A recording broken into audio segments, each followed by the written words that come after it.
Hi guys, welcome back to my channel. So, we have another Where Is video today, and I recently got a lot of new subscribers. So if you're new to my channel, Where Is a series that I do, and we talk about missing persons cases, because not only are they really interesting, it's also super important to get this information out to people. Spreading information about these cases is the best way to help any of them. After you watch this video, be sure to share their face around, maybe share this video or share a picture of them with some information on your social media, because it's actually way more helpful than you would even think. And today we're talking about the case of Monique Daniels. It's been over 2 decades since anyone saw her. And this case is really frustrating, fascinating, so buckle up because this one just has a lot of twists, a lot of information. Before we get started though, I am doing another campaign for Thorn. If you don't know about this, with this series, I have started trying to raise money for Thorn with every Where Is video. Thorn is an organization started by Demi Moore and Ashton Kutcher, and they actually work on new technology to help save kids that are in sex trafficking, which a lot of missing persons cases end up in sex trafficking, sadly. One of the most extraordinary programs that we've been able to implement is what we call our shared hash program. When one company finds a child abuse image on their network, they will report it to the National Center, and they'll create a digital fingerprint of it and send it up to the cloud. And all the other participating companies can pull that fingerprint down and find that image on their network.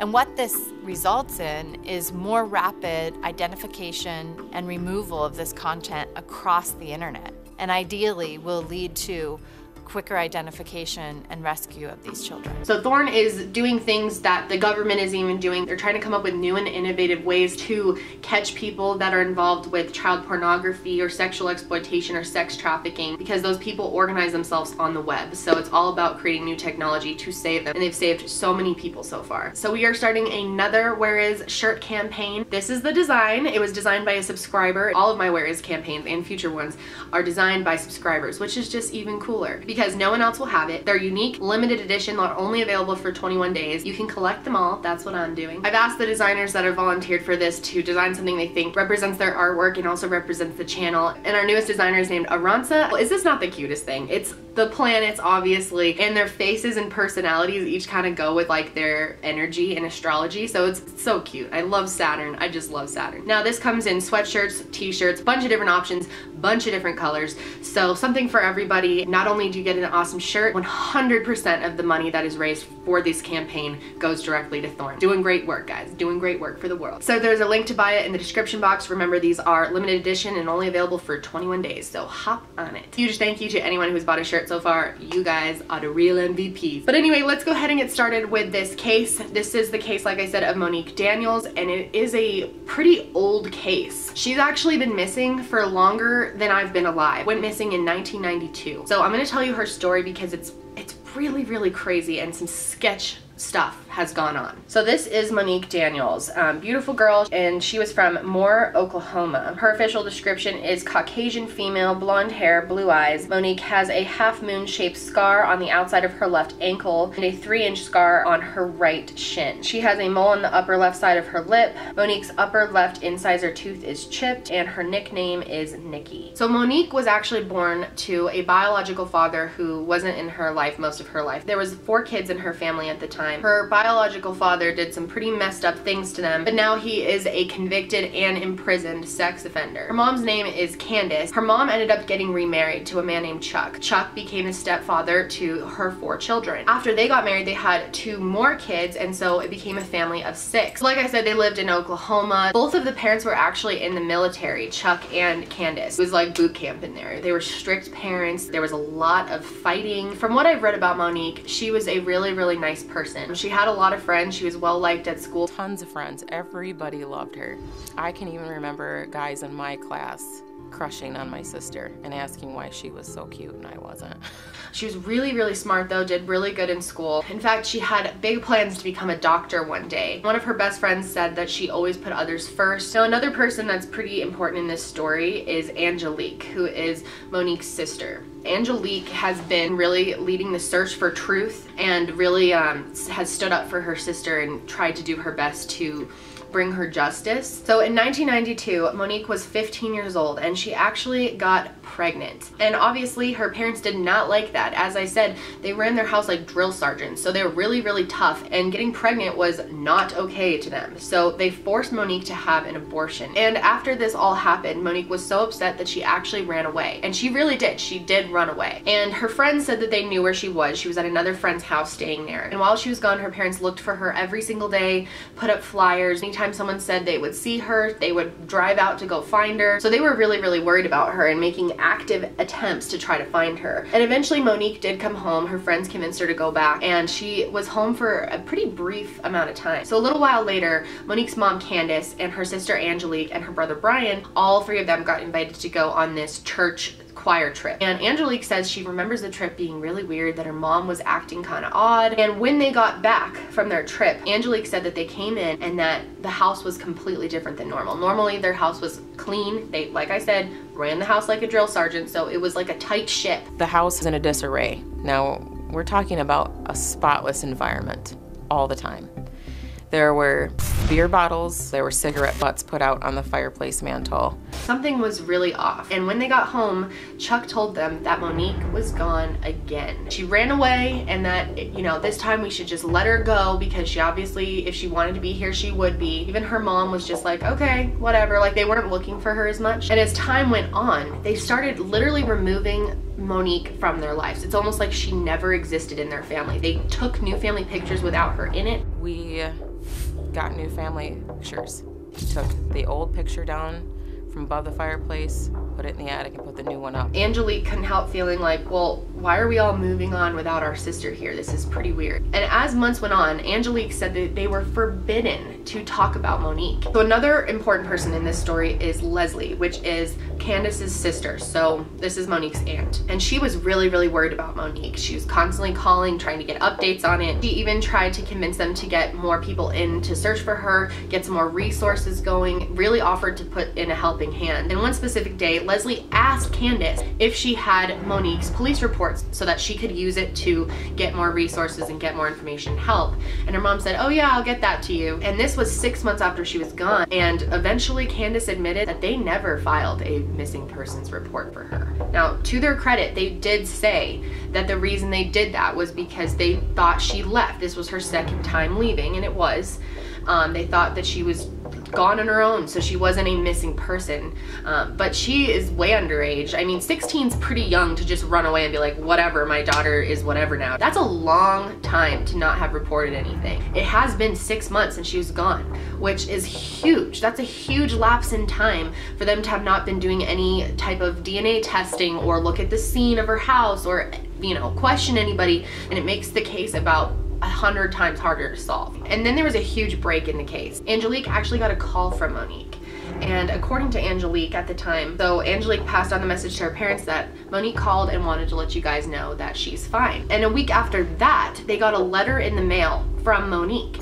From nearly 200 miles away in Dallas. And the letter said that she was fine, that she was married now and had a baby named Chelsea, and that they lived in Alaska, but they traveled a lot around the country for her husband's job. Just wanted to drop a line and let Mom know that she was okay. So Monq's mom called all the relatives, told her she's fine. She's like, you know, this is great news, right? But some of the relatives still felt like something was fishy, especially her Aunt Leslie. So odd that as soon as she kind of puts pressure on them, these letters show up. So she told the police about them and asked for a handwriting specialist to look at them. And the day that they were supposed to bring the letters to be looked at by professionals at the police department, her house was actually broken into. Just a day before Monq's mom promised to take the letters in to be examined, there was a reported break-in at the Daniels residence. The furniture was tipped over. There was some CDs missing, a couple little boom boxes, and the letters. I've never heard of someone breaking into a house and stealing letters. So that's really sketch to me. Like, of course, the day that they're supposed to bring the letters to the police, they just go missing. Now, Angelique actually knew something about the letters that she didn't tell anybody, and that was that she wrote them. And Angelique says now that it was like her biggest regret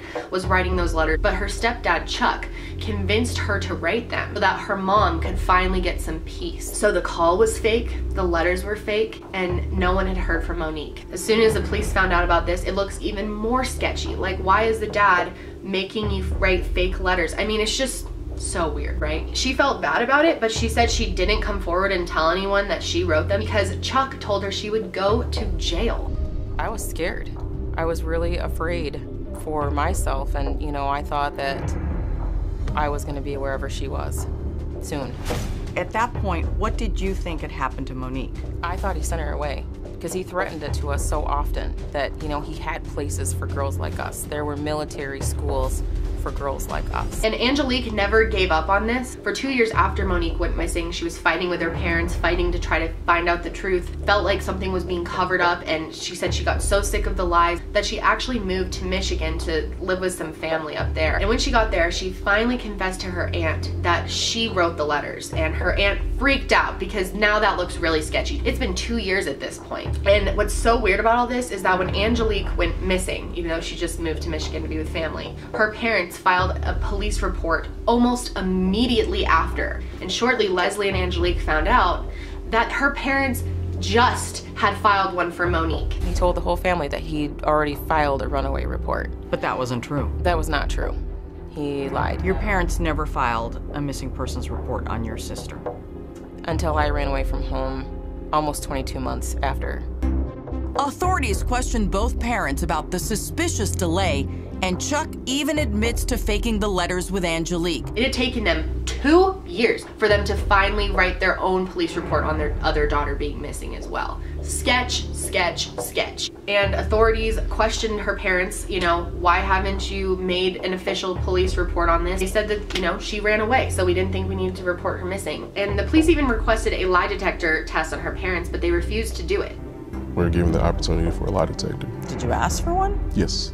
So they refused to take a lie detector? Correct. And as they were putting on more of a search, you know, trying to actually get an investigation going, they found out that a neighbor said that they did remember seeing Monique get into a truck back then, but no one's really sure what the neighbor saw. It was only one person. It's never been like a confirmed sighting. Angelique said she never wanted to go back home because she claims her parents were emotionally, mentally, and physically abusive of her. They even tried to extradite her back to Oklahoma, and the judge said no. So Angelique and Leslie finally got some media coverage on this. They went public with their thoughts on the whole thing, the fact that they thought that Chuck and Candace had something to do with it, and they went on TV talking about this. And right after that, Chuck, Candace, and the rest of their kids moved to Germany for 10 years. It was for a military thing, but Angelique thinks that they purposely left. So years and years later, after Monique's been gone for quite a long time at this point, there was an F5 tornado that went through their home in Oklahoma. It was only a few weeks to the day since Monique had disappeared years earlier.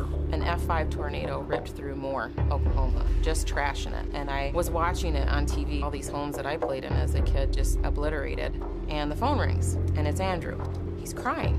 And I'm like, what's going on? He's like, Ange, I was there and she wasn't talking. And I'm like, I knew he was talking about Monique. And I knew he was about to tell me.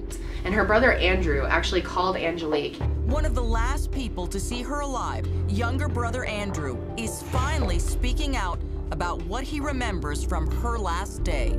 And I don't know if it was like the tornado that just made him feel emotional or he had to tell the truth or something, but he finally admitted something to Angelique. So the only people home when Monique went missing that day were the three brothers, because Brian and Angelique were with their mom, Candace, on a church choir trip, as I mentioned. So Chuck was home with Monique and the three other boys, and the boys were pretty young at this point. And according to Andrew, he said that the day that they last saw Monique, that Chuck and Monique were having a huge fight that morning, that's normal for them. And shortly after that, he rounded up the boys for a fishing trip. Sometime later, Chuck gathered up the boys for a spontaneous fishing trip. And before they left for their fishing trip, he said, hey, you guys gotta go say goodbye to your sister Monique. My dad was like, hey, you guys need to go and say goodbye to Monique. I went in there in a single file. Like I was in front and my little brothers were behind me. Andrew says Chuck only allowed the boys to talk to Monique through her cracked bedroom door. It was cracked only a little bit. They could only see her legs. When I saw Monique, she was on the floor of her, in her bedroom, her legs were crossed. She was still. One of the brothers says, I mean, he was super young, but he says he remembered Monique talking. But Andrew said that she wasn't saying anything back to them when they were saying goodbye through the door. And one thing I didn't mention earlier is that when the other three came back from their choir trip and the house was all messed up, they also found an open box of pregnancy tests in the bathroom. After that, they left for their fishing trip in the pouring rain with no fishing poles. They drove for 2 hours, didn't even go fishing, went to a McDonald's and came back to the house. When they got there, he left them in the car and said, you guys have to stay out here in the car. I'm gonna go inside and do something. And according to Andrew, it was about an hour that they were out there. Andrew said he really had to go to the bathroom, so as soon as their dad let them out of the car, he ran in the house and went into the bathroom, and he says he got an eerie feeling that he wasn't alone. When Chuck finally let the brothers out, Andrew says he rushed to the bathroom and got the eerie feeling he wasn't alone. Yeah, I was actually like scared. I hadn't seen Monique. The shower was closed. There's things that lead me to believe that she was in that bathtub. And he claims that before he could even look, Chuck rushed him and his other brothers into a bedroom and locked them in there for 2 days. After telling them he was going to go look for Monique, he locked them in for 2 days. They were super young. Andrew says that he really can't remember much of it, neither can the other brothers, but they were locked in there. And it's so bizarre because no one knows what happened, no one knows what Chuck was doing. And finally, after those 2 days, Chuck came back and took only one of the brothers with him. He doesn't remember much of this, but all he remembers was being in the back of his dad's truck and seeing an oil drum in the truck bed. It sucks because he was so young, he barely remembers anything else that happened or what they did or where they went. Angelique says that she thinks all of this comes back to one very scary conclusion. I believe that Charles Daniels killed my sister, Monique. And then I believe he put her in an oil drum and he drove her out to where he took her to and he buried her there. I'm not saying that Chuck and Candace did anything. They are innocent until proven guilty, and they have not been proven guilty. Just want to make that clear. And like I said, there is no solid proof of this. The investigation is so hard because they didn't report her for so long that investigators are like we've had nowhere to start with it. And officers even dug up the backyard to look for her and didn't find anything. And Crime Watch actually did a special on this, and when they confronted Chuck and Candace, here's what happened. You have a few minutes to talk with us? No, not really. Whatever happened, it's in God's hands. Thank you very much, and then we're going to ask now that you leave. But just one thing, you know, the allegations are serious that your husband could have killed your daughter. Angelique said that your... And Angelique is a really messed up young lady. And asking me about anything, you need to just, I think, leave the property. Okay. Before I call the police. All right. Thank you. Sir? Hi, are you Chuck Daniels? So what do you think happened to Monique?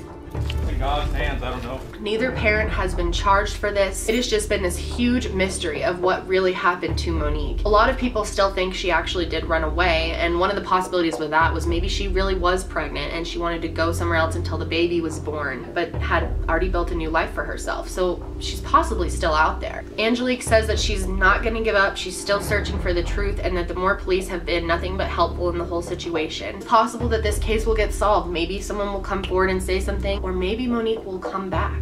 So I want to know your guys' opinion on this. Do you think Monique is still alive? What do you think happened to her if she's not? If she is alive, where do you think she is and what do you think happened? I want to know your opinions on this in the comment section. Like I said, there's not a lot of evidence or details or anything because of the lack of reporting this. So we're really going off a very small amount of information. If you have any information or think you may have seen Monique, there is information in the description box to get that to the right people. If you think you know anything, even if it's small, come forward. Even the silliest, smallest tips end up having huge effects or could possibly solve a case. Be sure to check out the design for the Where is Monique Daniels campaign, and like I said, 100% of it goes to Thorn, so you get to feel awesome while also getting an awesome shirt that is designed, limited edition, no one else will have it. That's it for me today, guys. I hope you're having a great day, and I will see you next time.